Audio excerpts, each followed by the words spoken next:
Hello, my name is Ray Hughes, and I'm an interviewer for the Veterans History Project out of Washington, D.C. and the Cincinnati Hamilton County Public Library, located here in Cincinnati, Ohio.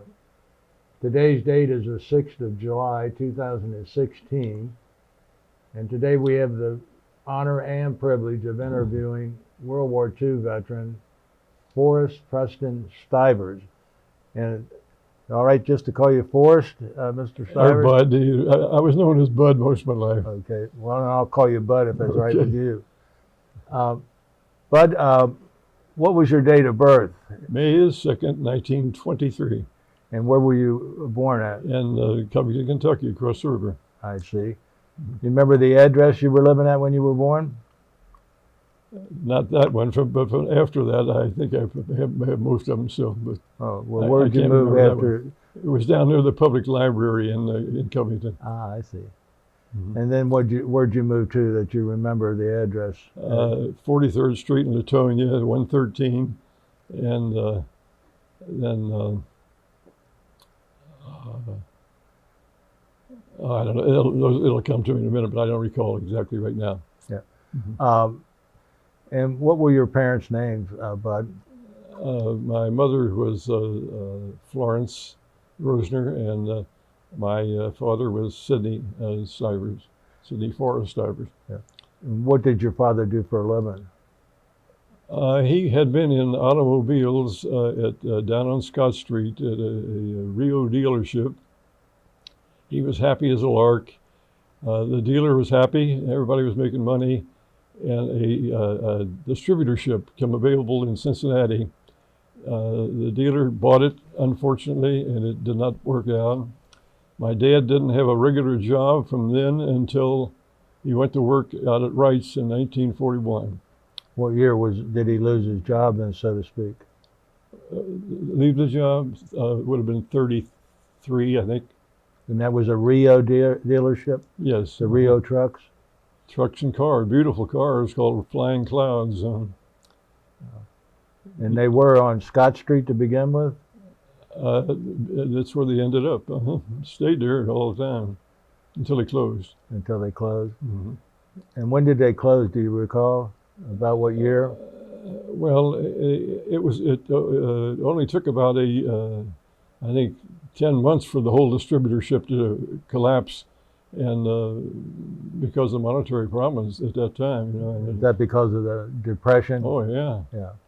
sure was. Mm-hmm. And Yeah. and did your mother work? No, never did. Yeah.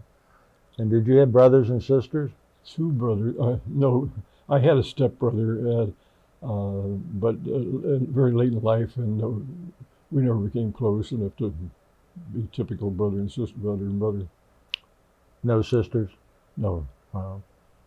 And I think you said a while ago that you lost your home. Was that the home on 43rd Street? No, that was on Garrett Street in Covington. So what'd you do? Move from 43rd Street to Garrett? 1343 Garrett.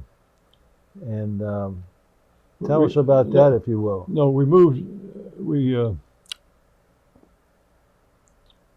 After we lost a home there, we moved back out to Latonia to the 113 address on. Why did you 43rd lose Street. your home on Garrett Street? My dad, unfortunately, had a 6th grade education. My mother in 8th grade. He had saved his money, always very frugal. He was able to have the house 2/3 paid off. And it was, I think it sold new for like $4,500, which at that time was a lot of money, you know. Right. And the real estate man had a second mortgage on it. And oddly enough, was in real estate most of my life, but I never failed to remember what happened. And I never let it happen to anybody that I was working with. But anyhow, he had about a $600 or something like that second mortgage, and he came around almost every day wanting to know if he could make a payment on it. And they couldn't make any payments, and they didn't understand it. And the building loan wasn't even putting any pressure on them at all. And they just got up, walked out, and moved into 2-family out in Latonia. Just it's unfortunate that happened. Yeah, yeah. And what schools did you go to, Forrest? I went to the 4th District in Covington, the 10th District in Latonia, the 9th District in Latonia for a little while, and Holmes High School. And what year did you graduate from home? 41. In June of 41? Yes. And did you go to work after you graduated from high school? Had an interesting thing that happened. I had made a little object, not an object, but a lawn, a decorative. I would make out of wood. I would saw it out with a hand coping saw, and I would then put the house number on it. So I didn't think anything of that. I just did it for our house. And a woman came around and asked my mother if I'd make one of those for her. And she said, "Oh, I guess you would." And I did. And lo and behold, that woman starts telling other people, and they started selling. And all of a sudden, I had a business going, and I was actually supplying these things to florists over here on this side of the river, and making a pretty decent little income, more than my dad was, And it's an interesting thing to have happened, And then I saw that in an aviation magazine, while I was still in school in the 12th grade, I saw that the Wright Aeronautical, which had always been located in Paterson, New Jersey, was planning on building a plant here in Cincinnati. And I wrote to them, and I said, I'll be graduating from school here in 41, and I'm just wondering if you have any plans for, or have anything worked out that I could participate in. So they wrote back, and they said, yes, we're going to have a school at 8th and Broadway in Cincinnati, and it'll go from midnight until early in the morning, and it'll be starting while you're still in your 12th grade.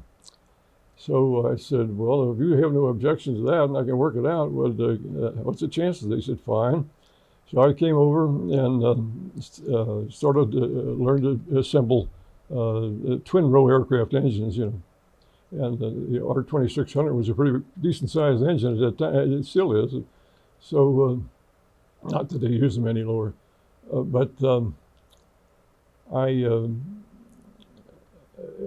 always stayed in the top 10% of my class, and I started dropping in trig we had. And the principal called me in. He said, "Stivers, what in the world is wrong with you? You can handle that, can't you?" And I said, "Yeah, I don't have any time to read it or to study it." And he said, "What do you mean you don't have any time?" And I told him what was going on. He said, "Well, you're either crazy or awfully ambitious. I don't know which."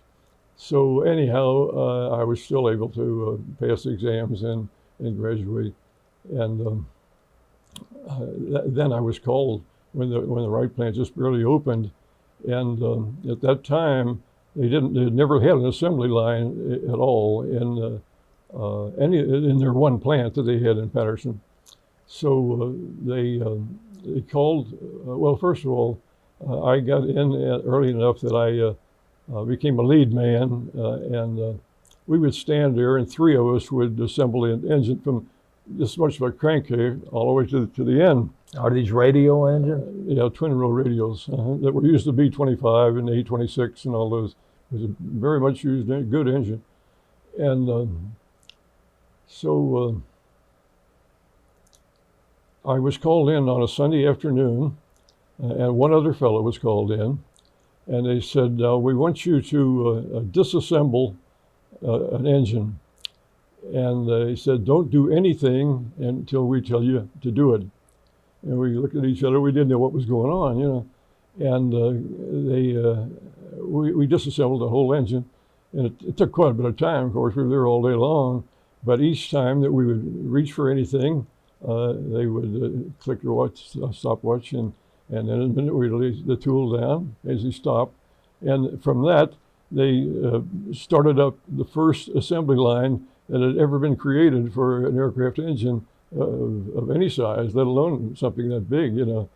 So I got a lead job from that too, and then after that's when I heard about the wars and Where was that plant located? Where was it located? It's the GE plant now. That's In Evendale? hmm How did you get there every day? I had a 45-inch motorcycle at that time, and rode on the motorcycle, and then I got a bigger one, and I got a 74, which was the class and modified, and it was the classiest motorcycle around anywhere. What make was that? Pardon? What make is that? Indian. Oh, an Indian. Yeah, I was dyed in the wool in Indians in the beginning. Yeah. So today I just heard it on TV that the very one that I sold when I went into service, I just didn't care. I thought, well, I got to get rid of it. I sold it for like $200, and it just sold for like $20,000 on this program where they bid on junk and what, and it wasn't junk that they're bidding on, but it was a modern rebuilt 74. But so you stayed there until where were you at when Pearl Harbor happened, and what were you doing? Do you recall that? well, yeah, that's where I was assembling the engines, and Roosevelt came on the air and said, "This is a day that will live in infamy," and so the very next day is when I went to Dayton and enlisted. But then I wasn't called. After being enlisted, they didn't have any place to send us. And I was in the first group that hadn't had a college education up until that time. And I was sent to Kutztown State Teachers College to determine how much schooling I needed. Where was that at? Pennsylvania, Kutztown, Pennsylvania. And it was a fun experience up there. And What were you being trained for? To be qualified, bring you up to what they felt was comparable to what people had been exposed to in their first year of college. So you were, if you got a high enough grade, you could get out in, I think I got out in 2 months. Some stayed there for a full year before they got the whole okay that yeah, you got enough sense to go ahead now and learn what you have to learn to fly an airplane. Oh, you wanted to be a flyer. That's the only thing I ever wanted to be. By the time Lindbergh flew the ocean, 27. Yeah, and But you're an enlisted man now while you're going to school, though. no. Once I was called to be active, I was put on cadet status. Oh, okay. But until then, you just had an indication that you were enlisted, and which they certainly it's inferred you wouldn't be, you know. Right. So, but even when we were in the college training detachment, we were still considered cadets at that time. Right. Mm-hmm. So, after you got out of cadet school, where did you go then? Or the teachers college? Where'd you go? Well, from the teachers college, we were scheduled to come here to Cincinnati to start flying out at Hogan's flying service, and to take some training in Piper Cubs, and they found out that I was from Cincinnati, the area, and they scratched us, me and one other fella, and all the rest stayed here. And then they sent me to Pine Bluff at that time. Pine Bluff, Arkansas. Mm-hmm. Yeah. And what did you do there? That's where I started flying, actually flying a PT-19 aircraft. Mm-hmm. As primary training? That's the one you got the picture of there that I'm standing by. It's a 175 horsepower Ranger inline engine. It's a fully aerobatic. You can do anything with it to learn the basics of aerobatics. You know, it was quite a nice little airplane. And it's a PT-19? PT-19. What base is that? Pardon? What base was that? That was in Pine Bluff, Arkansas. Was there a name of an air base there, or what? Or Grider Field, Grider? Grider. Uh-huh. Yeah. And how long were you there at primary training? Most of them, it lasted about 3 months, and then you move on to basic, and I moved into flying 450 horsepower. Where did you do the basic training at? That was Independence, Kansas, and that was a real airplane. What was that plane? Pardon? What plane was that? It was a BT-14, and you could sit it right beside an AT-6, and it would look identical, except it had a fixed gear, and it had a 450 horsepower engine, and the AT-6 has a retractable gear and a 650 horsepower engine. But other than that, they looked alike. Of course, the performance was great in both of them, but it was outstanding in the 6 because you moved right from that into a P-51, So how long were you there at basic training? Another 3 months, and then to Frederick, Oklahoma, and that's for got a twin engine there. What base is that at Oklahoma? Frederick, Oklahoma. This is forgetting it for a moment. It'll come to me a little bit. And what plane were you flying there? The little Cessna. I think they call it a Bobcat, but it wasn't a very. It was a letdown, really, to be honest with you, because they were fabric covered and they were twin engine, and some of them didn't have controllable pitch props, and most of them did. But I was really let down with it. Then we moved from that into the actual C-47s. There? Not there, no. Where did you go to? Sedalia, Missouri. What base is that? Sedalia, Missouri. It's escaping me. Yeah. Go. Now you're still a cadet, though, right? No, once you start flying an airplane, even before I was flying the airplane, when I was at the college training, that was a cadet. I was a cadet then. Yeah. But the only time that I was considered enlisted is when I was waiting to be called. So when did you become a second lieutenant then? As soon as you graduate, you're a second lieutenant. After not everybody, but I mean, some were flight officers, and yeah. But after Sedalia, were you promoted, or before Sedalia? Oh, as soon at Sedalia is where you. No, at Frederick is where you get your second lieutenant rating, and then I didn't get the first lieutenant until I was overseas quite a while. I mean, the first lieutenant. So you got promoted while you were flying the BT-14? You don't get promoted in training, in the basic training at all. You're lucky. If you're unlucky, you come out as a flight officer, which is a rank. Are you familiar with that rank? Yes. Okay. And if you're unlucky, if you are lucky, you come out as a second lieutenant, right then as soon as you graduate. And then you don't normally get, and a lot of guys never go any higher than that. I know a lot of buddies that went over as a second, came back as a second. But while I was over there flying, I was then promoted to first lieutenant. So from Sedalia, where did you go? Sedalia, I went from there directly on the boat and 17 days over to Italy. And, what year and what was the date of that? Do you recall? 42. It would have been.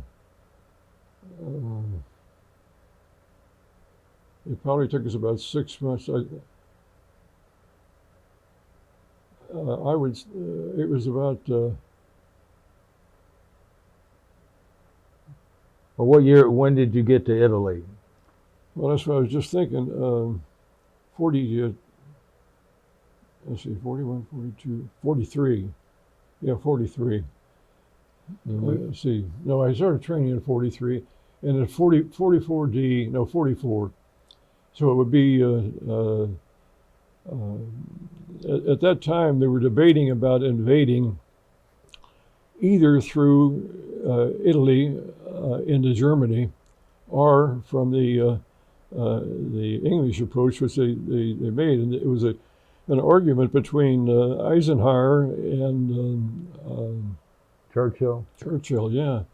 And I think it was they murdered a lot of American boys by taking it that way, because if they had gone up through Italy, I'd have been in that, and we would have been working right from the lines, and they would have been able to come over and bomb you and all, but you would have been able to use your usual protections that you can create on the ground. But when they brought them in from England, they found out about it, and they just sat there, these guys trying to get up from the boat into the ground, and they're just killing them like mad. And I think it was murder. I really do. Yeah. And the only reason they did it, why do you think they did it? To create a second front for the Russians. Why? What's your opinion? I think it was an ego thing with Churchill. Yeah, no. Churchill was the guy who wanted to come up through Italy, and with Eisenhower, it had to be a thing that he was in command over there, and all, and so was. And the English, certainly they had an ego thing too. They would like to approach from them and take it back to Germany, and they did it, but they got a lot of lives in doing it, in my opinion. I don't see why they were even allowed to do that kind of stuff, but they had an option. Before, on your way, where did you go to get on board the ship? I'm trying to think of the ports. It's New Jersey or New York or? Trying to think of the port name. I can't think. It was close to. It would have been New Jersey, yeah. Because we didn't get into New York. We would have gotten into town and tried to, we didn't. So it was New Jersey, I guess. You remember we weren't there very long, we just you get there and then you're gone. You remember the name of the ship? No, it wasn't much of a ship. It was a French, I don't know what they carried on it, but it was pretty bad. And they had all of our living gear stacked in between the bunks, and 3 bunks high, and nobody could eat anything. They had oranges that were brought aboard, and most of the guys existed primarily on oranges or any kind of snacks they might have brought with them, but the food was so bad, and you just had to slide through the slime to get into the eating area, and it was one of the most unpleasant experiences I've ever had. And how long did it take you to get to Italy? 17 days. Where did you land in Italy? In Naples. And this is 1944? Yeah. And you landed at Naples? Yes. You recall the month? I don't. It's. I should remember that one, but I should have written down more dates, so I didn't do it. Were you already assigned to a squadron or not until we got over there. We were put into tents for a night or two, and then we were assigned at that point into the troop carrier, 64 troop carrier group, and from there on I stayed with them while I was over there. And then the 16th troop carrier squadron? 16th squadron, the 64th group, a 53rd wing, and they were. And what plane were you flying? C-47 all the while I was there. And that's called a Goonie bird also, isn't it? Oh yeah. Yeah. Now you a pilot? Yes. And how many crewmen are on a? 4. 4. Mm-hmm. You got a crew chief and a radio operator who also have the responsibility of getting the stuff out at 500 feet and dropping it, and so they had multiple jobs. So. And a co-pilot. And a co-pilot. Yeah. So you arrive in Italy in 44. Yeah. Tell us what your job was and what your duties were and what your missions were.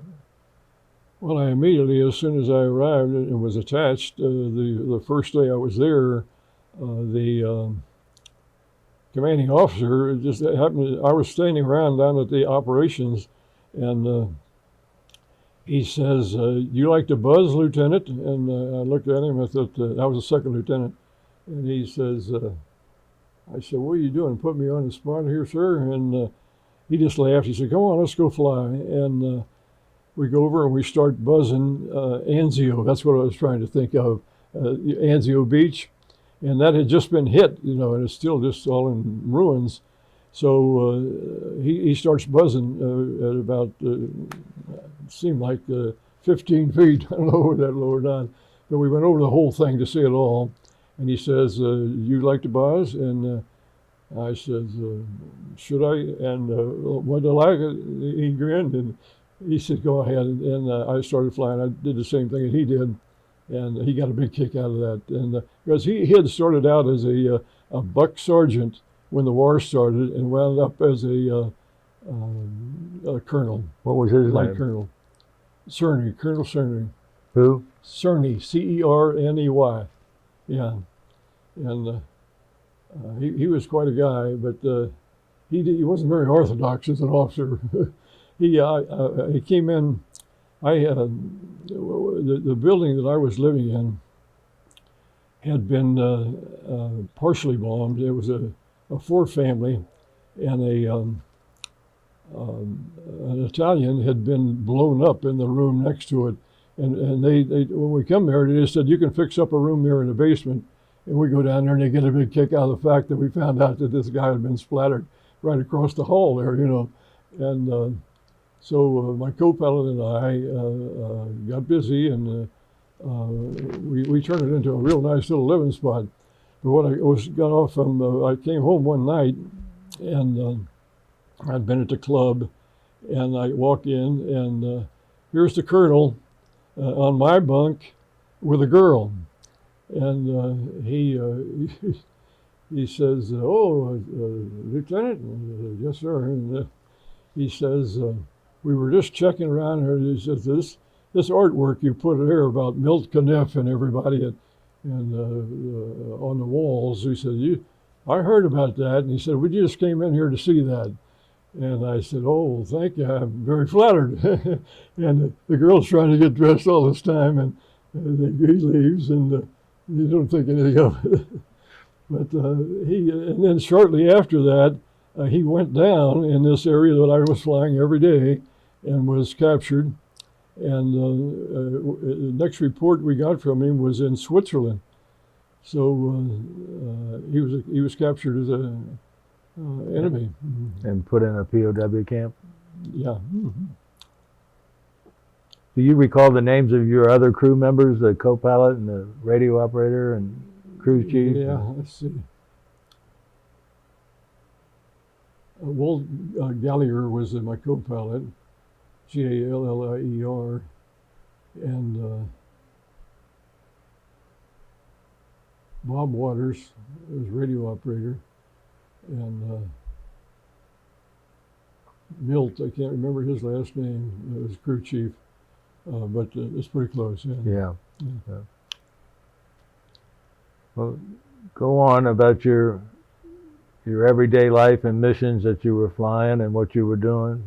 Oh, well, what we would do is, if you can picture Italy,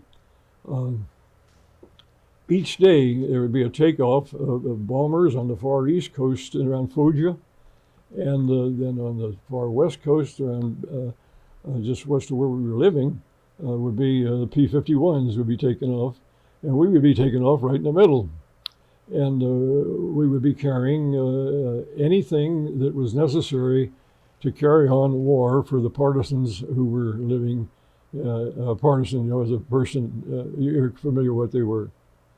Somewhat, yeah. Well, they were oriented toward the American and English side, even though they were living right in the territory that was actually occupied by the Germans right at that time. So they would try to keep the quiet that they were, that they were not familiar with the German or friendly with the Germans. So each day we would take off, and I had one picture. I don't know if I brought it or not. That where I was being escorted by a P-38, Once in a while, we'd have an escort like that, and if we were going out in like one or two at a time, something like that. But most of the time, we had no escort, and um, we would do awful lot of work at nighttime, and then in daytime also. But it was not like flying heavy bombardment. I'm not referring to that, but it was all occupied territory, and that's not when you're in the air transport command. That's when you're in troop carrier, and then when they broke up our group in Florida, that's when I got into the air transport command and had a wonderful time. Now, while you're flying these missions there in Italy, you're dropping bombs and anything that the Anything partisans that they that needed to carry on war, where they didn't want anybody to know about it, because they were totally oriented toward our group. I mean, not our group, but our country, and England. And What altitude were you flying? when we would drop that stuff about Supplies. 500 feet About 500 feet Mhm. on parachutes? On little chutes. And well, sometimes wouldn't even use a chute, depending upon what the weight was, whatever it could be discovered. But most often there was a chute just to break it a little bit. But then in addition, we had to, like I told you, to drop the woman at nighttime, and that wasn't unusual. They had regular organized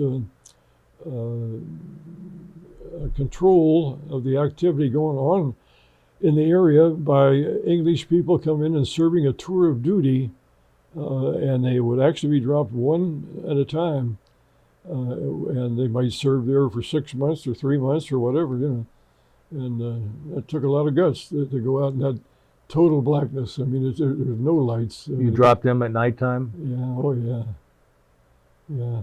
Now, they drop at 500 feet? No. We'd drop them maybe at 1,200 or something like that. But, Yeah, but we had to pretty well know the area, and because a lot of those hills around there went up a lot more than 500 or 1,200 feet, and that's where some of our aircraft were lost. But the one other fellow that I went in with, we were sitting in he was in a what do you call these places that I'm thinking of CIO. What was it? Entertainment group. USO. USO.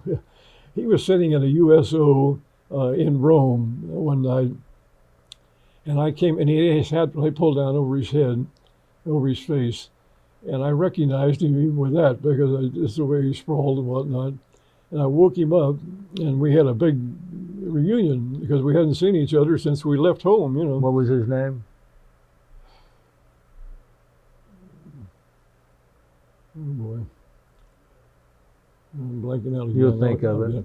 Well, you woke him up and you're Yeah, well, celebrating? what happened though, it wasn't good. So we had a great time that night, and we agreed we were going to meet tomorrow, the next day. He was in a different squadron, but same group. And he goes up the next morning, and so did I, and he was killed. It went down, and his father was my mother's mailman, and they would always exchange what each of us had written and whatnot in letters. So naturally, he gets the letter. Let's see, we both wrote letters that night, and he got the letter that, well, he was still alive, even though he was actually deceased. So the father did, and so the next day he found out what had really happened, and he had to tell my mother, that his boy was killed. And my mother, from then on, was wiped out. She just was convinced that I was going to get killed. And What was his name, did you say? I can't think of it. All this stuff comes back to me, but What mission were you doing that day? We weren't together. I was flying one, and he was. I was in the 16th, and he was in the 17th. So each squadron, sometimes we work with maybe 3 or 4 aircraft, but you wouldn't have the whole group going at one time or anything like that. But anyhow, my mother was 48 years old, and she lived till I got home, but she was still so. We were in a 2-family home then, and the people in the other apartment said, you wouldn't believe your mother was screaming and whatnot all the time, and it killed her. She died as soon as I got back almost, and there was nothing wrong with her before that, but it was she just couldn't take it. So only child, I was the only child. You're continuing then to fly more missions and dropping supplies? Yeah. Mm-hmm. We didn't call them missions. We just sorties or go out and whatever you want to call them. What did you call them? We didn't call them anything. You just got to fly and do your daily work, Yeah. Yeah. Now you were you flying into enemy flak and things of that nature, or? Occasionally, it would only be coming off of a flak mounted on a railroad tray or something like that. It was nothing like the flak that a bomber goes through. So we never experienced that at all, with the exception of, let's see, I never experienced any heavy flak. Sometimes when you're coming back, they know your route, and you might get a small amount, but it's nothing at all like bombardment gets, where they just have to tool on in, no matter what's happening. You was your plane ever hit by flak? We got hit a little bit, but it never caused it. There were no lucky hits for them, because if they get lucky when you're carrying that munitions and whatnot, you do go down. But I didn't ever come close on that. We would sit on our flak vest. We'd take the flak vest and put it on the top of the seat. So, protect yourself, yeah. Yeah. So the Germans had anti-aircraft weapons mounted on railroad cars. Yeah. But not heavy duty. I mean, it wouldn't be to the same extent that you would be getting anywhere in a concentrated ground attack. Mm-hmm. How far north did you fly? Well, when I ended up, I was I never I got there was an article that somebody put in the paper about Lieutenant Stivers here in Cincinnati. Lieutenant Stivers has been flying wounded soldiers home, and one of these characters that I've known all my life. He was actually a friend. It was a son of one of my parents' friend, and I come in one day, and he's just laughing hysterically, and I thought, what's the matter with him? And he kept on laughing, and I just ignored him, and I was back home then. And it turned out he was laughing about the fact that I had the job of flying these guys back from when they were injured, and that's all I did, So I never did explain it to him any differently, but it sort of teed me off, boarded a little bit. And I don't know why I got into that one. That's all right. So how long did you fly these missions, dropping supplies and ammo and bombs to the partisans? How many months would you say you did that?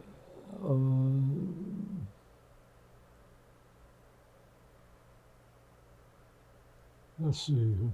We were still there June the 6th. Well, we got over there the 1st, and we came back shortly after the war in Europe ended. So it would have been 6 months, I'd say, roughly. You were there the 1st of what? Of 44. The 1st of what? 44. I mean, what month? 1st of January. Of 44? Mm-hmm. And you were there all the way to the end of the war, which is 45. Yeah. So that's 18 months. Let's see. That's too much. Let's see.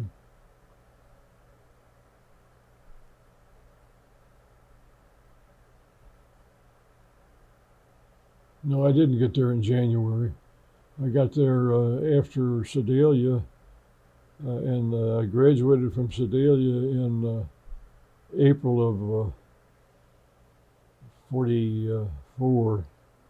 So it would have been about 2 months, about a month after that. Probably May or June of 44. Yeah. So okay. Yeah. So, yeah. And you were there until they surrendered. The Germans surrendered May the 8th. So you were Right. still there. Yeah. How many missions would you say you flew while you were there? Well, every day that I was there, I was behind the lines. Now, I don't know what you call it, you know. I was behind the lines where we were being exposed to the guys who were not on our side. And that could entail anything. A guy could be firing any type of firearm and get a lucky shot and blow up munitions and whatnot. But it wasn't anything as tough as a flying bombardment where you just got to go no matter what. You could just keep on going through the flak. So. How many planes did you guys lose, or men did you lose in your squadron? Not a great many. Let's see. I would say while I was there, probably not more than 4 or 5. Yeah, I can't recall exact. That's a lot of men. Oh yeah, that is. But a lot of it's when they hit a mountainside or hillside. You know, that's. Now you flying a lot of night missions. Yeah. Anytime you were dropping personnel, you would drop at night, and we would. I'd say about half the time we were out at night. Mm-hmm. That had to be tough navigating. Well, what did you do? It was a short distance from where we were until we got into the area. It wasn't. You weren't flying that long, you know, because we would be taking off from whatever the line was where the ground troops were doing their fighting. We would only be flying another 150 miles, 200 miles, something like that, you know. You had to get the elevation right there because of the mountain ranges. Well, we knew it from the daytime that we flew. You know, we pretty well knew the area, but we would also. But the biggest thing was that you were high enough when you would get your challenging light. See, the guy on the ground would know you're coming. What's a challenging light? Well, they know you're. First of all, by radio, you set it up that we're going to make a drop to you. They ask for it first, and then they send the wire. Our radio that we will be there at 400 hour, or 400 hours, something like that in the morning, or whatever it might be, and then they're looking for us. So then they've got a signal light that they just aim it when they hear the airplane coming, because they know that it's probably us because we told them we're going to be there. So when they do that, then we got to take another light and shine it back at them and say, yes, it's us. So all you do is you've got a code for the day. That they have the code to challenge us, we have the code to confirm, and then you can go feel confident and going in down. Is this a handheld light? Yeah. And you're shining it out the window of the airplane, or yeah. Yeah. Yes, you have to have pretty good. A little crude, but it worked. Yeah.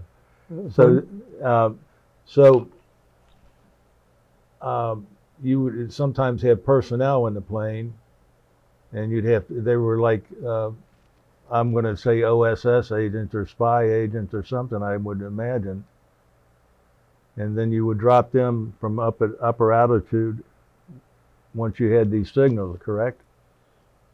Well, we knew that the whole area that we were dropping in was 1/2 enemy and 1/2 good guys. You understand that? So really, that's the way it works. See?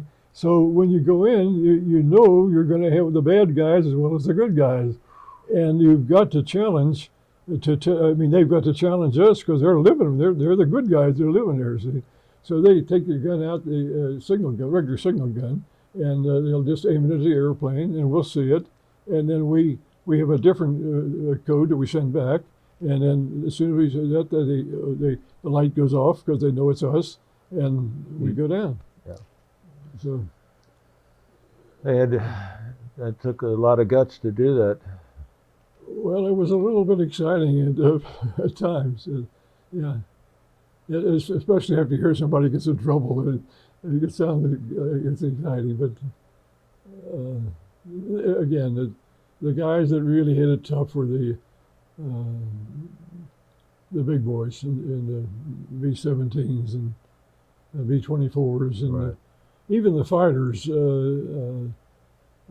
They had a tough time, but they had very little actual air-to-air combat.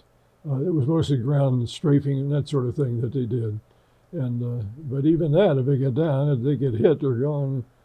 So it was no picnic either for the fighters. So, but they did when they were flying escort. Well, that was a big deal if they were protecting the guys in the big one. Now, were you flying out of any particular air bases? When you call it an air base, there's probably a picture, one of those pictures you've got where it's nothing like, you've got a strip, and it'll be near a town, and it'll be covered with mud, and you just go on through the mud until and hopefully not too deep, and you find a spot where it won't be too deep in mud. So when you say air base, we were not flying out of air base, is what I'm trying to say. Yeah. Yeah. You were flying on Yeah. just an airstrip Yeah. made out of whatever the composition of the earth is there. See, every time that the ground troop would move up, we would move up to a different strip or whatever. And we said now before we get north, that's when the war was over, is when I was flying all the way up into the area of Pisa, and it was still occupied by Germans though at that time, and well, I really rambled around there. No. Well, after the war was over on May the 8th, were you still flying missions after that over? And I call them missions, but were you still flying missions in northern? Very shortly after that, they made the decision to break up the group and send us to South America. And the purpose was to bring the guys back, all the personnel, no matter what you were doing on the ground or anywhere else, we were going to fly you back. And we would, so very shortly after the D-Day, surrendered. a week or two or three, or maybe, I don't, in answer to your question about where you're flying, I don't think so. I think that as soon as the war was won, as far as we were concerned, because of all of Europe, so that you wouldn't be flying anything where there was anybody shooting at you, I was just curious about that, if any of the Germans were still shooting at you after they surrendered. No, not to, I think they were ready to give it all up too. Yeah. So then your job, as I understand it, became like a flying magic carpet, bringing these guys back from Europe. Well, we were actually in a different outfit. See, the Air Transport Command is one thing, and the troop carrier. Troop carrier is another. So the troop carrier group was dissolved completely down in South America, and then in Trinidad. And after it was dissolved, immediately we became part of the Air Transport Command. And that's when we started flying troops from Italy to Dakar to Ascension to Natal, Brazil, to Puerto Rico, and home. So, let's go back to Italy for a while. Did you get very many liberties where you could go into town and? Every night when we were in Rome, we were flying right out of the air base that I told you about flying over. We had a strip right behind here at Ciampino, and we would have dances at the club, and the club would be in another bombed out building. You know, have The USO, or is that what you're calling it? The club? Yeah. Uh-huh. No, that was not the USO. I'm talking the club would be at where you're living. Okay. Where you're living. And then the USO would be right in downtown Rome. And so. You went to town a lot?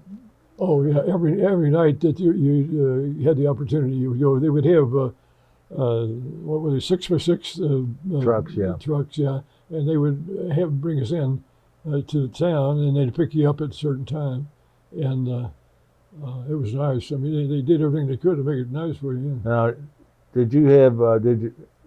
Was there any inter-service rivalry between you and the Army when you were in town? I don't think I ever experienced anything that upset me at all, and we would. Sometimes, like, we'd go down into Algiers and whatnot, and a couple of us, my co-pilot and I, were walking down a street in Algiers, and it was starting to get a little late in the day, like maybe 5 or 4:30 or 5, and this GI came up, and he says, Lieutenant, he says, you don't want to be here right now, because it's gotten a little bit darker. It's just a very, very dangerous neighborhood. And he said, you really ought to go down right now. And he just did that, the goodness of his heart. And I'd say we never had any conflict that I can am aware of, but at least wasn't shown until word got through to me. Now, when you were in Italy and going into town, you meet any girls or anything, Italian girls over there? Or? Yeah.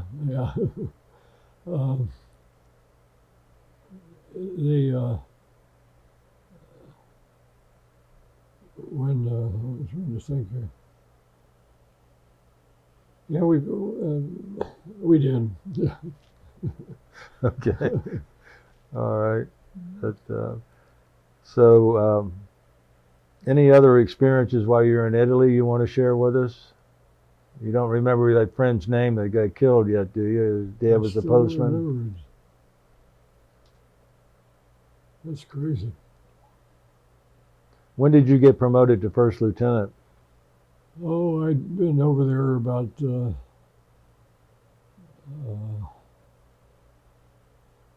3 months or something like that, I guess. Oh, yeah. Good. And I see you got 4 air medals as. Well, that's no big deal. Like I say, it's just whatever. Well, you say it is, but it's you're right. You get it for so much time you put in. Right? So, but the unit did have a citation, and for good reasons. They were actually involved when Africa. I mean, when South Italy was first occupied by the Africans. You know, they were, wait a minute, I'm getting mixed up. When Rommel was active in North Africa, and I think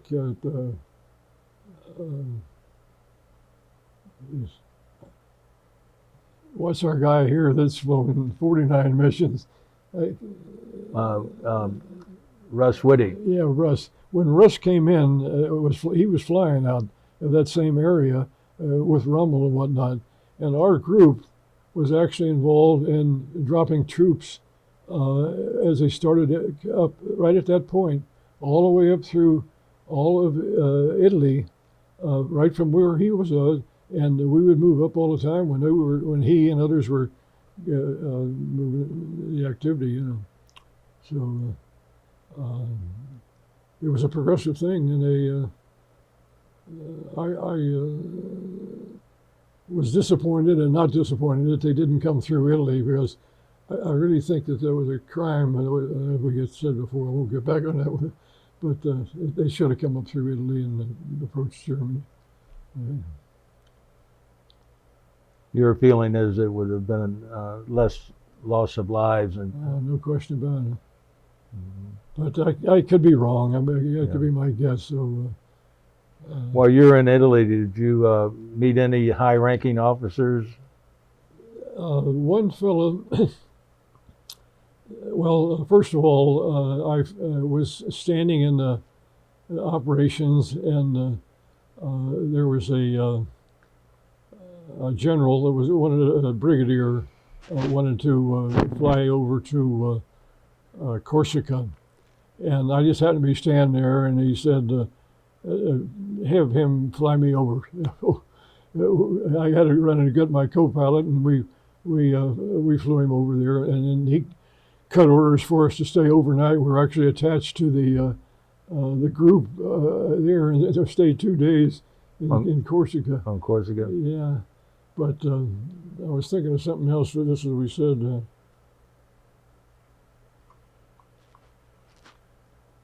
What were we talking about right before that? High-ranking officers you may have met. Yeah. When I was down in Brindisi, and one of the guys, he was a captain and a prince of a guy, I mean, a really sharp cookie, and he had been over there a long time, and he was going to go home before the war was over. And I was the one that picked to fly all in from this far east boot down there in Brindisi all the way over to the west coast on his trip home. So I knew him, of course, real well as a captain, and he was a very modest guy, and I just remember about flying him over.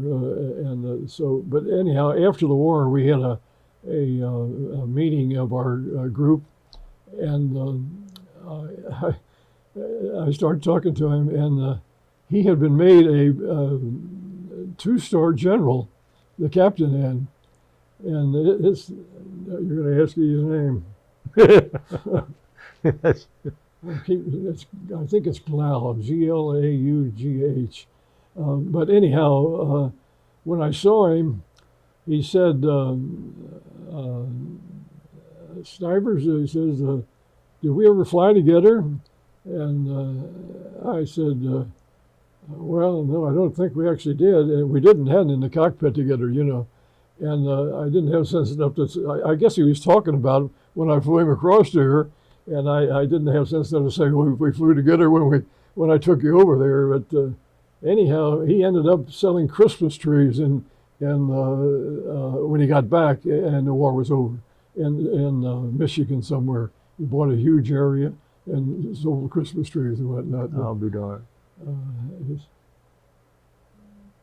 So,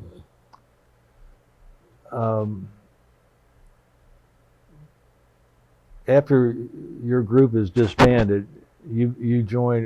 What group did you join then? After the troop carrier? It was not considered a group. It was just it was just set up as a flying service that was part of the Air Transport Command, and everything was mixed together. So there was no group activity as far as I know. No squadron name or anything like that? No, it was not a squadron, because there were a lot of different squadrons involved. So, well, tell us where you would fly from and to and things like that, bringing these troops home. Well, that's when the fun began. When we were overseas the longest, we were lucky enough to get the best route. But the whole route started in Italy, and we would fly from Italy to Algiers, and Algiers to Dakar, and Dakar to Ascension Island, halfway over to Naples, and to Naples, and from Naples on up into Puerto Rico, and Puerto Rico into Miami. And if you were over the longest, you got the route from Puerto Rico to Miami, which I got. And I've never had more fun in my life because there I met one gal was a Pete of Colgate Palmolive Pete, and she was really wanting to get married. And I said, and you know, I would have loved to have done it, but I said, honey, I come from the wrong side of the strip, and I don't think your folks would be too excited if you tell them you're going to meet with Bud Stivers from Latonia, Kentucky. And it upset her a great deal, you know, but she finally understood, you know. What do you mean? What do you mean by Pete of Life of what soap company was that? Colgate Palmolive Pete. What do you mean by that? It was part of Colgate at that time. P-E-E-T, I think it was called. Back at, as far as I know, it was Colgate. That was the name of the company. Oh. Colgate Palmolive Pete. Oh, okay. Mm-hmm. And she worked for them or something? She was one of the Petes. Mm-hmm. But well, you must have made quite an impression on her if she wanted to get married. Well, it was, you know, she was young, and it was a romantic time, and the uniform and all, you know, and you take all that uniform off and come back to where we're at now, she wouldn't be too excited about it. So I met another gal down in Puerto Rico. Also down there, as soon as we got there, I bought this Indian motorcycle. A what? I bought an Indian motorcycle, right? And there was no title that went with it, but that didn't worry me in the least because all I was going to be reading while I was there. And I turned out that I was riding with a group that had all 45-inch cubic inch, and I had this 74, and I was the king of the group there for a while, you know, doing all that. And the girls would want to ride with us, and that was a fun time down there. But there was it was just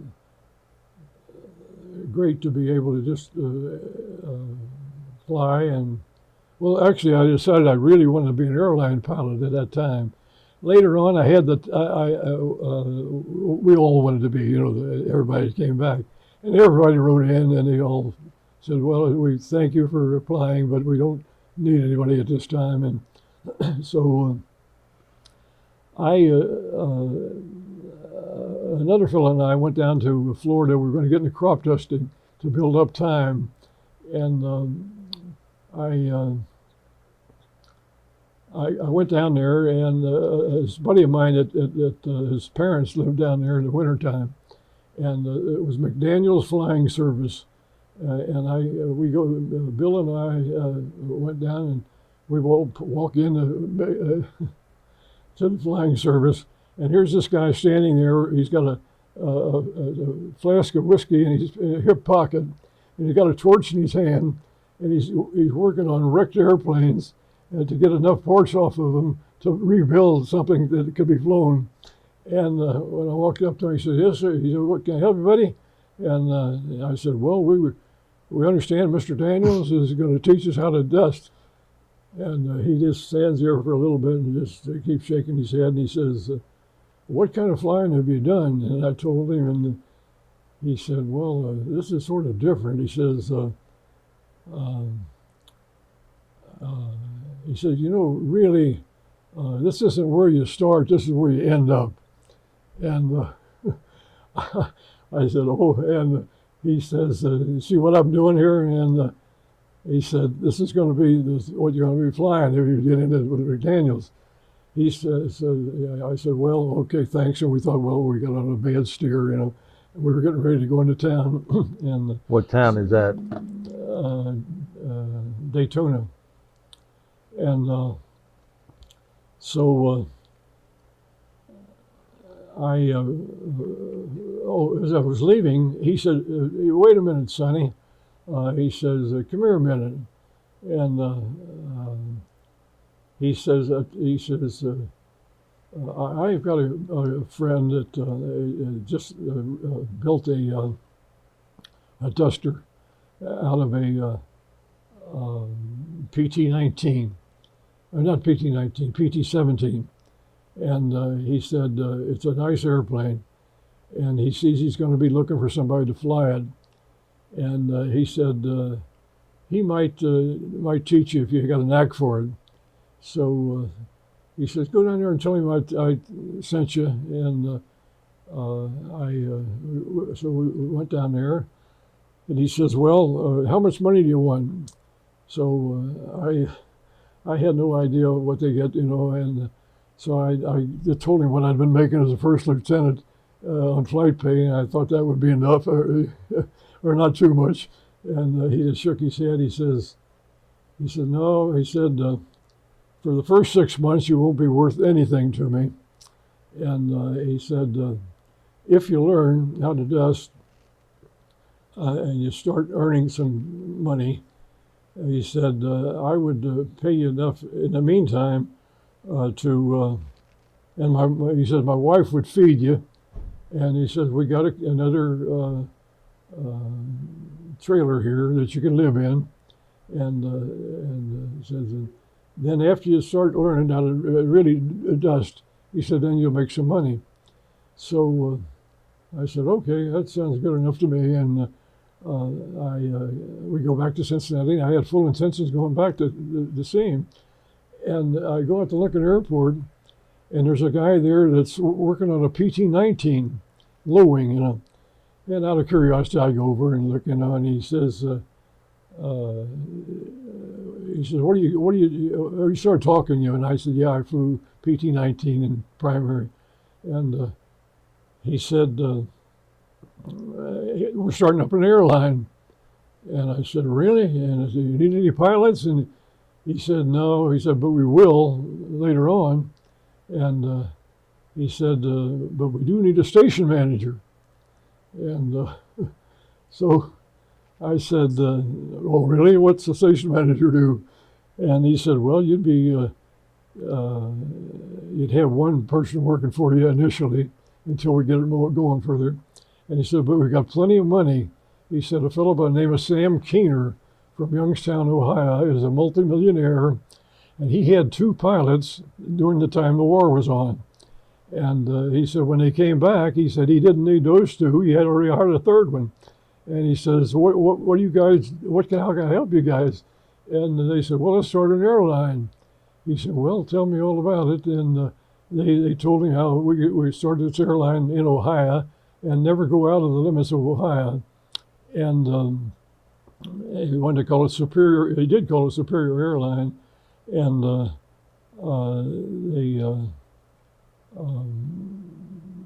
they had 2 converted C-47s and a couple of something smaller. I forget just what it was. So we opened up, and I became the station manager. I called the other guy. At Lunkin? Apologized. Yeah, at Lunkin. And we were over. Are you familiar with the administration building there, the old one? Well, you know where the long counter used to be for American and geez, I can't even remember the airline now. What were the 3 airlines? The United and not United. What was it?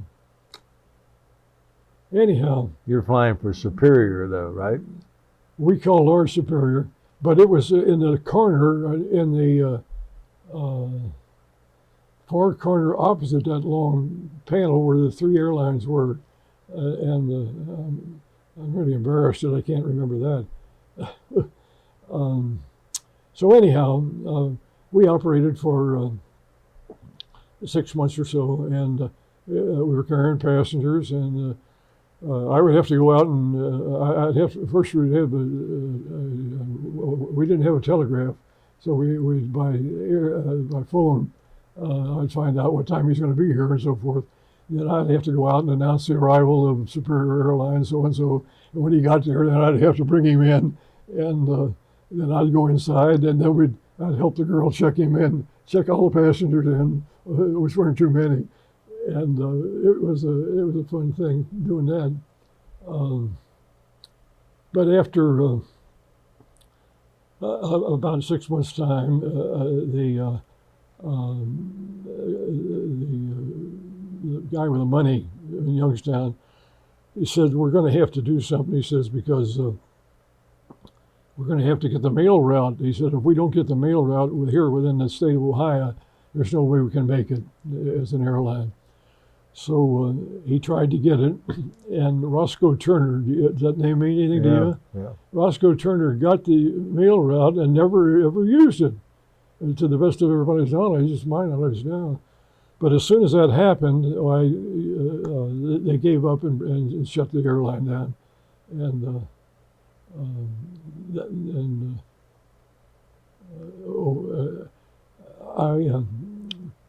I had this buddy that I was down in Florida with, and he wanted to fly so badly, and he had been a gunner, a ball turret gunner, and tail. And when we came back, he immediately learned to fly on a GI Bill. And he then went out and he says, first of all, we had this model airplane club that I was the head of. And I said, guys, we're getting turned down with all this, but in 3 or 4 years, most of us will have forgotten about it, gotten married, and forgot the whole thing. And if you stay in there and build time any way you can build it, I'll guarantee you that they're going to need co-pilots.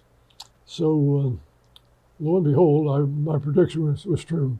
And so he goes out and got his license. He then got a job fueling aircraft out there at the Hangar 1, I think it was Hangar 1.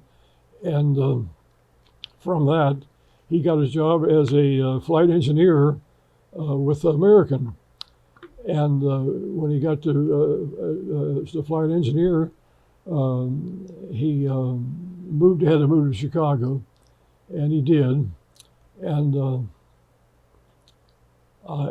he wanted to be a pilot still, and but by that time his time was starting to build up as a flight engineer, and it took exactly what I said, about 4 years, and at that time, Bill came back to me, and he owned his own airplane by that time. Came down to Cincinnati and called me up, all excited. And he says, "Bud, start packing." And I said, "What do you mean?" And he says, "You're hired." I said, "Hired by who?" He said, "American Airlines." And I said, "Doing what?" He says, "As a co-pilot." And I says, "Oh?" He said, "I told them all about you and how we had made the effort to get with it, and that you had predicted that in 4 years you'd need co-pilots." And I said, "Oh, I had just bought my first house, had 2 kids, and I was a victim of my own prediction, that everybody was going to do this." So he said, "Well, they were going to take you with just on my word that you could be a pilot." So I've always wondered, whether or not I should have done that. But he retired just recently as he didn't take he took the seniority rather than the pilot's license. So rather than using his pilot's license. So it was a prediction too. How many trips did you make back and forth carrying troops home? Well, we would leave on say like a Monday. I guess we would make about anywhere from 2 to 3 at a week, and that in a 6 weeks, a 6 months period, that would be 24 times 2, 3. What would it be? 3 times. 3 times a week for about 6 months? Yeah. And then what'd you do, get discharged? Yeah. Well, no, I didn't get discharged because they started an AT-6 flight school, not flight school, but they called it a troop carrier group, but we were flying AT-6s out at Lincoln Airport. And So I didn't get discharged. I just signed over to that status. So When did you finally get discharged? whenever they decided to move that base to Florida, not Florida, to Louisville, it was only a matter of probably 3 months or something like that. So you got discharged in 1946? No. 45? Let's see. Well, it would have been 46, yeah, because when they went to Florida, I didn't want to go to Florida. Louisville. I mean, to Louisville, I didn't want to go, and that's when I got discharged. So it was only 2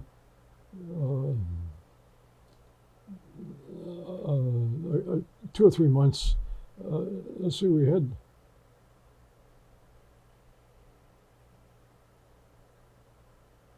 Let's see, we got away from the civilian. We're talking about the. What was your last question?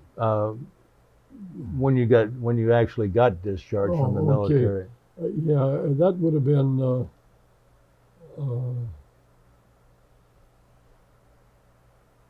It was June the 6th over there, and then we stayed about 6 months. Maybe 6 months. That was 46. It would have still been 46. When you were in the service and they dropped the atomic bomb on Japan, what were your feelings about that at that time? Well, at the time, all we thought about was the war was over.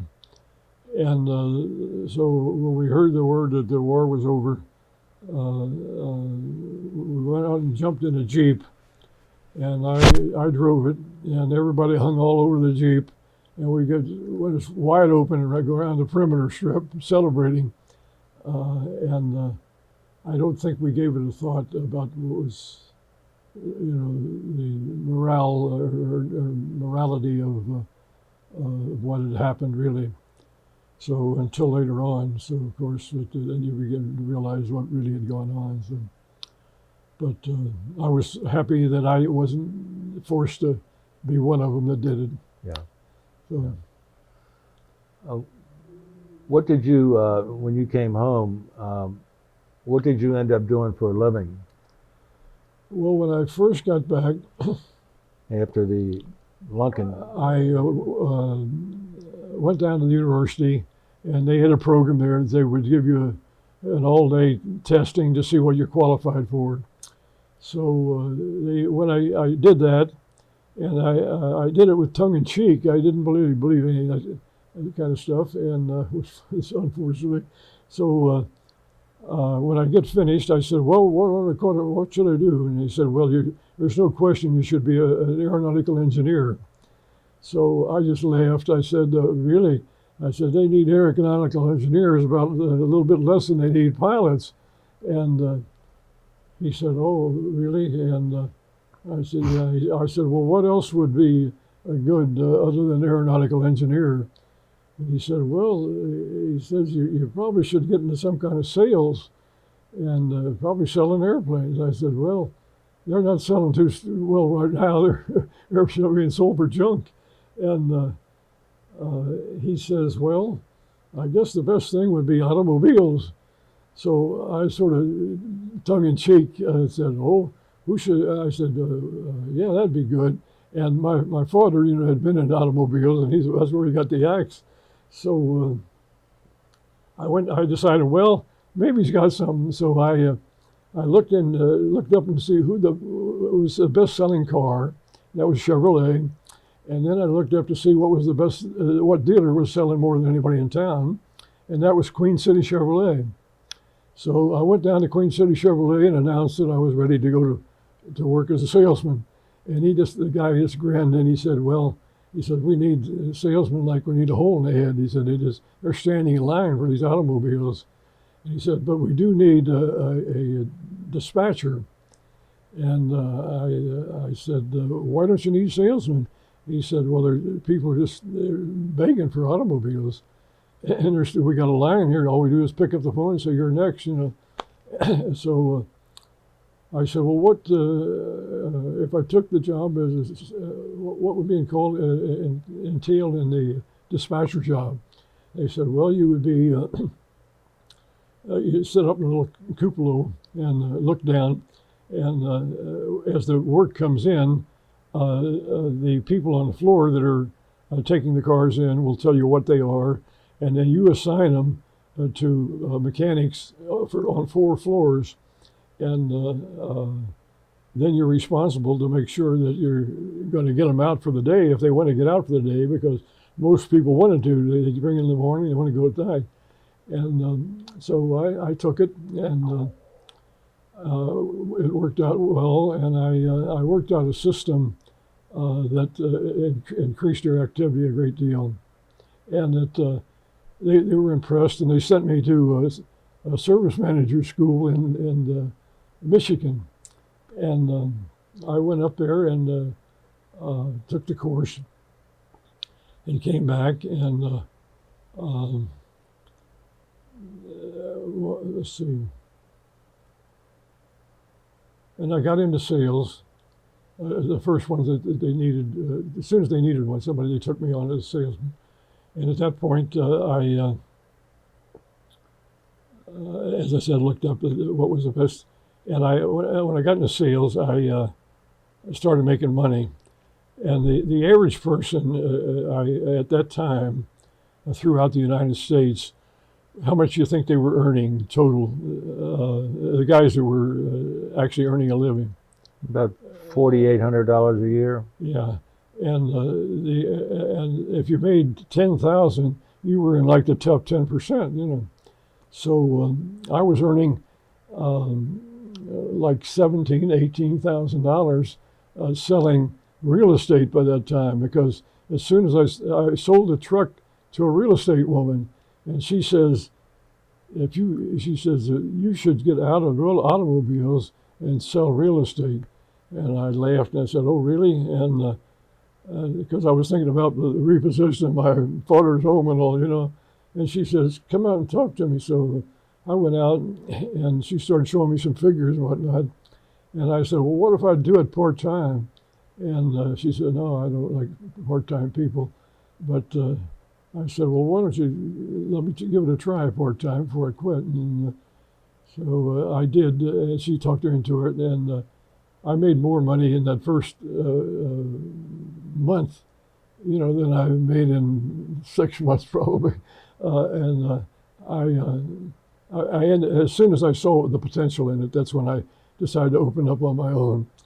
So what company was it that you went to work for first? I was working for, that was Irma Ballard, and she operated out of a hotel room over in, anyhow,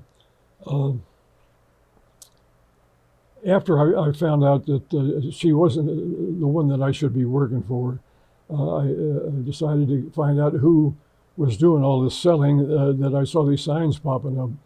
And it was a fellow by the name of, I just had it, I'm dropping it here.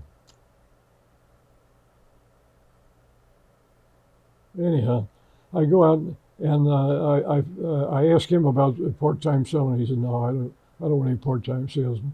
And by that time, they were trying to sell cars or houses, And I talked him into giving me a try part-time, and that's where I made more there in a month's time than I'd been making in a long period of time. But then, as soon as I saw the potential with him, I called up my buddy, another buddy that had flown as a gunner, and he had opened up a service department over in downtown Covington, and that was Ernie Up the Grove. And Ernie was a very popular guy in school, and he was a very popular guy with everybody he come in contact with, really. So I said, "Ernie, we want to open up a real estate office." And he said, "Well, what's the deal?" And I told him, and I said, "Now, you want to first come out and learn the ropes where I'm working. We don't want to open tomorrow." And I said, but as soon as we see the potential, well, we'll do it, okay? And he said, okay. And he comes out, and immediately he starts selling too, you know.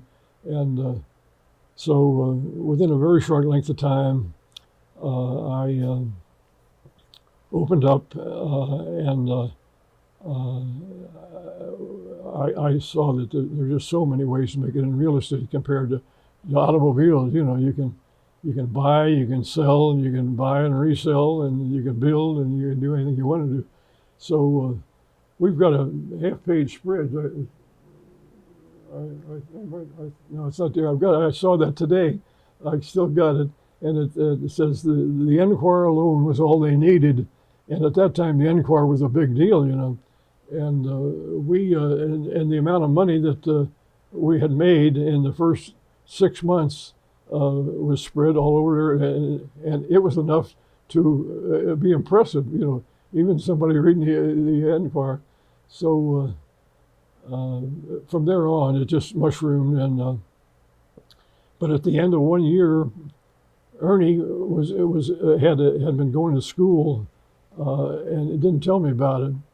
And he did too. He told me he was going to school, but he implied we were going to stay. And he decides to take a job down in Florida, and as a teacher initially, and he had hopes of higher things too. And he's done wonderfully well in what he's into. He's a supervisor over I don't know how many schools and whatnot down there. But anyhow, I immediately started wanting to build, and people that are in real estate, when they say they're going to build, they usually go out and hire some guy that's building, and they put their name on it, you know. But I didn't do that. I did a lot of mechanical drawing in high school, and I actually designed the houses that I built, and I never ever had anybody come back for anything on me unhappy. And I was also building things like I built 3 families that nobody had even heard of, but I designed a 1-floor ranch style plan that the owner really had a great living space, and then he had 2 apartments upstairs, and it was paying it all off. So I made a lot of money, and in my life, but then I started studying how to invest it, and I got lucky on that, so I bought and I sold, and I bought and refurbished, and I built, and I had 17 people working for me as real estate salesmen, and so it was a fun time. You know. Yeah. So I stayed with that until I had a problem occur, and I saw an ad in the paper, and they were looking for a district sales manager for Harley-Davidson motorcycles.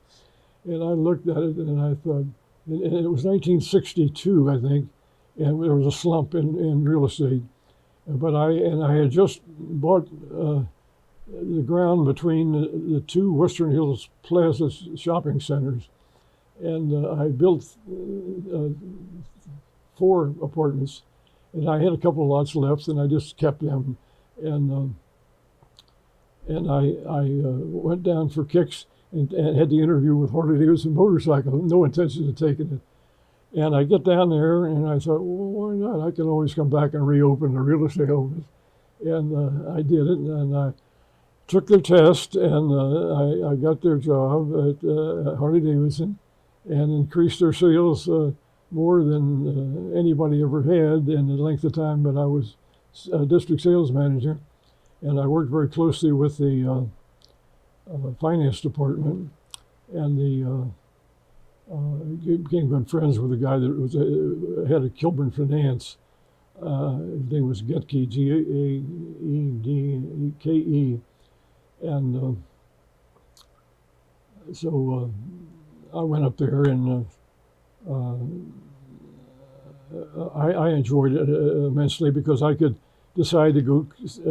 We had golf cars were a big deal at that time, and I could decide that somebody should be called on, like Chichi Rodriguez in Puerto Rico, or somebody in California needed to be called on, and I would just say I'll be gone for a week, 2 weeks, and go, and I'd get out there and I'd be entertained by the district manager of that place, and so it was fun, a lot of fun for me, but it wasn't a lot of fun for my wife, and I could tell she, with being a twin and all, and then separated, she wasn't grabbing about anything. She was a great gal, and she was willing to do anything that I wanted to do, and that.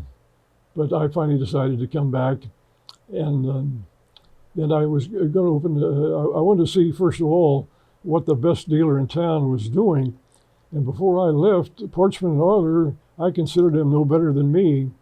And when I got back, I found out they were selling more real estate than anybody in town. Who? In North College Hill, Porchman and Euler. Oh, So yeah. I thought, well, it'd be smart maybe to go work for them and find out what they're doing. So I did. I got a job with them, and I stayed in their top 10%. And then at the when I got my buddy to, well, I'm rambling a whole lot, but anyhow,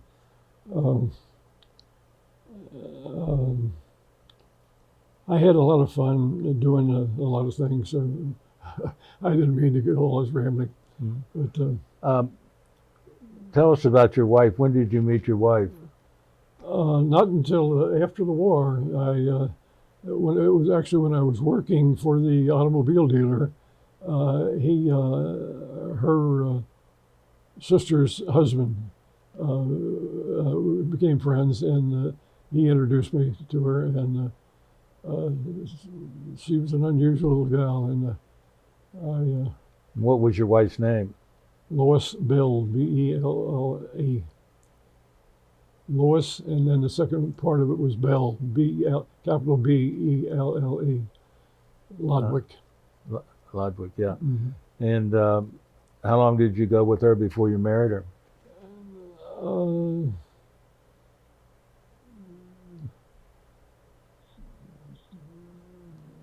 Probably about a year, I guess.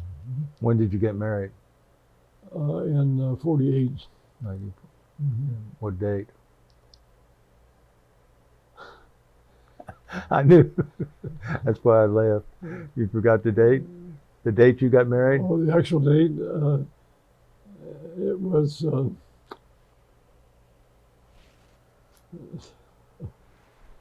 let's see. We set it up on April the 2nd of 48, and then it dawned on us it was April Fool's Day. So on April the 2nd, so we decided to move it up a day, and it was April the 1st Okay. that we got married, yeah. And is your wife still living today? No, she died. We got curious about, we were going to move to Florida, and I had thoughts of buying one of these places where you have your airplane back in the backyard, Right. and I really wanted to do it, but again, she started having some minor troubles, and physically, and she was in perfect condition though. She did all these flips and whatnot that these people learn to do. They go out and run and go in all directions, and she weighed exactly the same as she did the day we got married when she died, and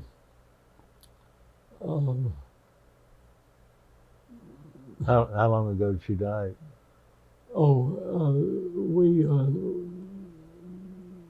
She died, let's see, it was 9 years ago. 9 years Yeah. ago. Yeah. And you have two sons, Yeah. and they live here in Cincinnati. No, the one's in Michigan at the moment, and hard telling where next, and the other one's here in Cincinnati. Let's see. out in Westchester. He's an engineer. Well, we're coming towards the end of our interview. I wanted to see if Brian had any questions. Sure. I was wondering, were there other kind of planes that you flew? Nothing other than all the trainers and the Piper Cub, and then the PT-19, the BT-14, and the AT-6, and AT-10, and then into the C-47. So I was wanting to get your, what did you think of the C-47? What Well, were I its, love it. Yeah, great old plane. Yeah. what was its You know, advantages and disadvantages? pardon me? What would you say its disadvantages and advantages were? Well, the wonderful part is it's the thing that made carrying passengers for hire and making money possible. It wasn't until about 1933 that they came out with the DC-3, and first they came out with the DC-2, and it didn't have enough room to carry enough passengers to really start making money, even if you had the mail route. So when the DC-3 came out, they could carry enough people with a mail route to start making money, and they did.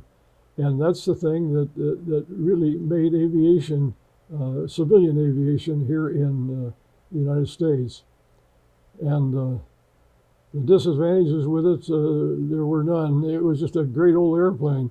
Of course, when the tricycle gear came out, where they started having the nose wheel, a nose wheel is a lot easier to fly than a tail dragger. Not a great deal, but some difference. And they immediately started using it, the nose wheel in the DC-4s, and there was no big transition at all to move from the 3 to the 4. That was very simple, and you just got in it. You didn't have anybody to train you or anything. So pretty hard to knock it, for an old airplane. Did you have the same plane the whole time? It's the same actual airplane? Yeah, Oh, the no. same Goonie Bird. Did you fly the same plane all the time? Oh, I was always a Goonie Bird, but it was never the same plane. Well, it was while I was over in Italy. I had the lady from Hades that you saw there in those pictures. I was going to ask, did they have a nickname? Pardon? Did you guys give your plane a name? Yeah, we did. That's what I'm saying. There's a picture of it there. It says "Lady from Hades," where I'm sticking out of the cockpit window. Yeah. Lady from Hades. H-A-D-E-S. H-A-G-E-S. Yes. Is there a story to that nickname? Not particular. I think the crew chief was the one that wanted it for some reason. It didn't hard with me. Did you have any art on the side of the plane?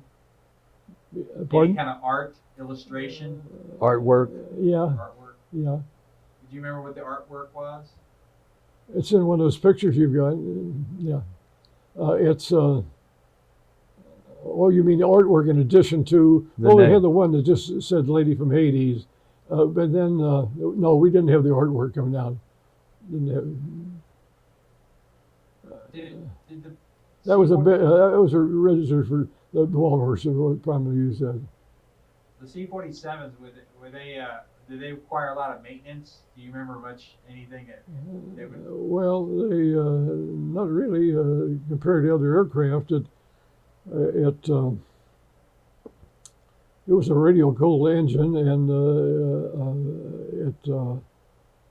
if you took care of them, you had regular maintenance programs you just stayed with, and as long as you hit those on the nose, you didn't have much trouble with them, to the best of my knowledge. But then, Did you have much of a runway to work with when you were in Italy? Or? no, we had one strip, and we had always a slight coating of mud, not a great deal, but some. But Was it dirt? Yeah, but then after we'd been in one spot for a long time, we did get a hard surface, but for one strip, yeah. Was there anything like an air traffic control thing or anything at all? Or No, you just had to, you'd come in and you'd announce that you're into traffic, and you'd keep your eyes pretty well open, you know, and that's you kept everybody pretty well knew what when you'd call in, you know, this is so and so calling in, and we're about so many miles north of the field, and what's the traffic? And by that time, they would tell you how it's flowing. Another guy that's there, he would tell you what the traffic flow was if it changed primarily, you know. And by the time you got there, you know how to enter. And we'd make a formal approach, you know, like you would at an airport, but because it keeps you out of trouble doing that kind of stuff. You know? how? And when you were at full load, was it pretty packed in there? I mean, how did you guys? I was trying to visualize what the cargo looked like in there. Oh, it would depend on day by day. You know, you might have one person as the cargo, or you might have. We didn't pack it, you know, like you would around here.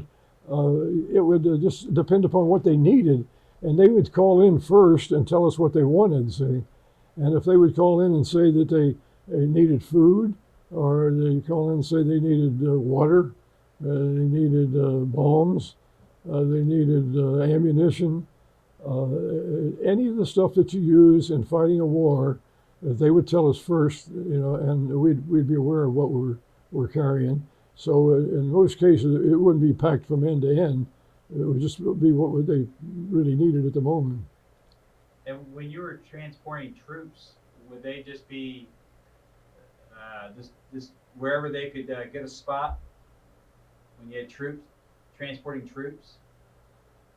When I never carried a full stick of troops in combat. I did it in practice, but when I would take them, they would always be anywhere from an individual up to a few, 4 or 5 or 6 at the most, you know, plus our 4-man crew. But they had no seating, right? They were just back there, right? It was. Pardon? If it was a rough ride, they were just sort of on their own, right? There was no way to secure troops, right? Does that make sense? No, we had seat belts that you could pull across.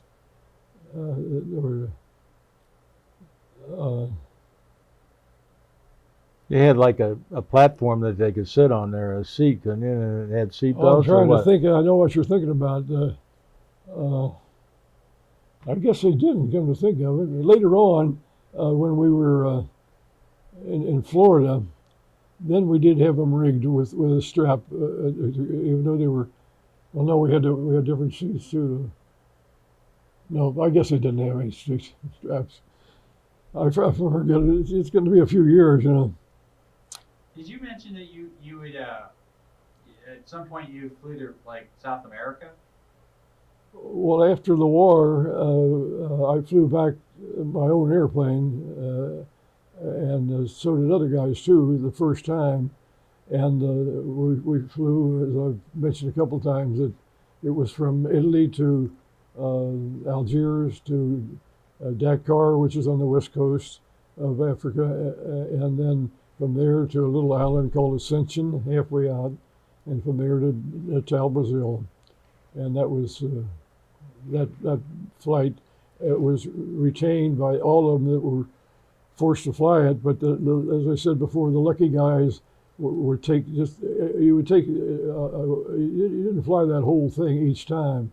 I mean, the next time over there, the guy might be never leaving Europe. You know, he might be just bringing them down to Dakar or even to Algiers, and then there would always fly all the way across from to Natal, and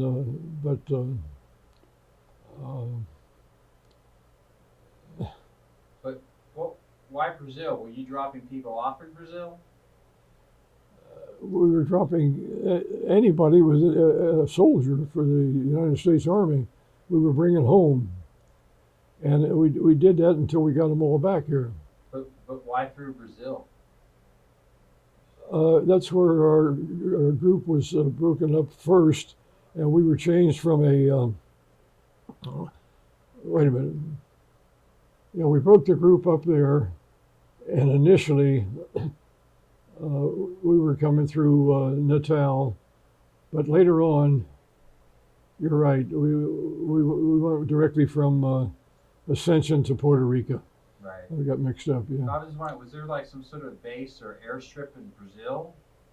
Pardon?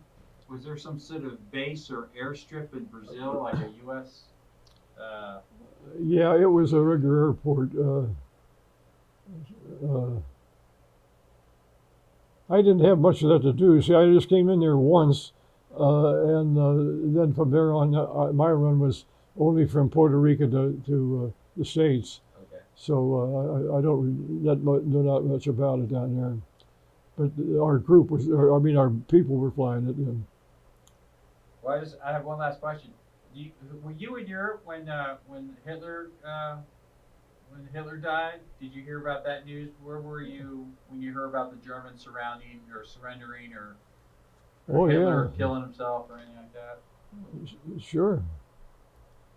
See, I went over right. I graduated, and you got all the dates. You want to tell him? When you graduated you went to Europe in '44. Yeah. You went over there around June of '44. Right. And you were there at the surrender. Yeah. So you were there about 11 months, 12 months. Yeah. I was just curious if you remember hearing the news. Do you remember hearing about Hitler killing himself? We heard it. We didn't know whether it was true or not, but we heard it, and that would have been the right frame factor or time frame. Frame factor. I get a little tired. Yeah. That was my last question. Thanks. Yeah. Okay. Well, I want to thank you so much for this interview, Forrest and Bud, It's a pleasure. and I also want to thank you for your service to our country, Oh, you too. and we really appreciate this interview. Thanks so much. Thank you.